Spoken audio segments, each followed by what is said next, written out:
l'assurance construction est soumise à un cadre contraint et en évolution. Pour aider nos clients à maîtriser au mieux leurs risques, le département construction de Verlingues est en veille permanente sur ces sujets d'actualité technique et juridique. Depuis le 1er janvier 2024, de nouvelles attestations s'imposent aux maîtres d'ouvrage dans le cadre de leur projet de construction. Ces évolutions réglementaires s'inscrivent dans la continuité de l'ordonnance de 2022 qui vise à renforcer la conformité aux règles de construction.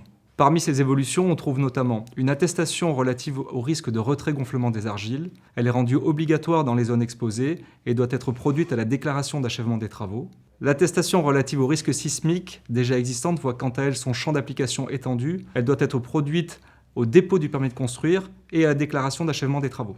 La réglementation définit également les types de bâtiments dans les zones concernées, les professionnels autorisés à délivrer ces attestations ainsi que le contenu de ces attestations. Il est important de s'interroger sur les conséquences de cette réglementation en termes de responsabilité et d'assurance des intervenants à l'acte de construire. Tous les intervenants à l'acte de construire sont concernés. D'une part, les maîtres d'ouvrage, d'autre part, les entreprises qui concrètement vont délivrer ces attestations, contrôleurs techniques, bureaux d'études, architectes ou encore constructeurs de maisons individuelles. Pour les maîtres d'ouvrage, c'est souvent une condition d'obtention de leur permis de construire. Pour les attestateurs agréés, il s'agit de mesurer leur exposition à un risque décennal, responsabilité et obligation d'assurance décennale. N'oublions pas qu'une obligation d'assurance décennale expose particulièrement un dirigeant d'entreprise. Compte tenu du caractère récent de cette loi et donc de l'absence de retour d'expérience ou de décision de justice, notre approche sur le sujet doit nécessairement être nuancée. Ces missions sont principalement administratives et ne remplacent pas, par exemple, une mission de contrôle technique classique. Les attestations réglementaires consistent exclusivement à valider la conformité des travaux à une norme.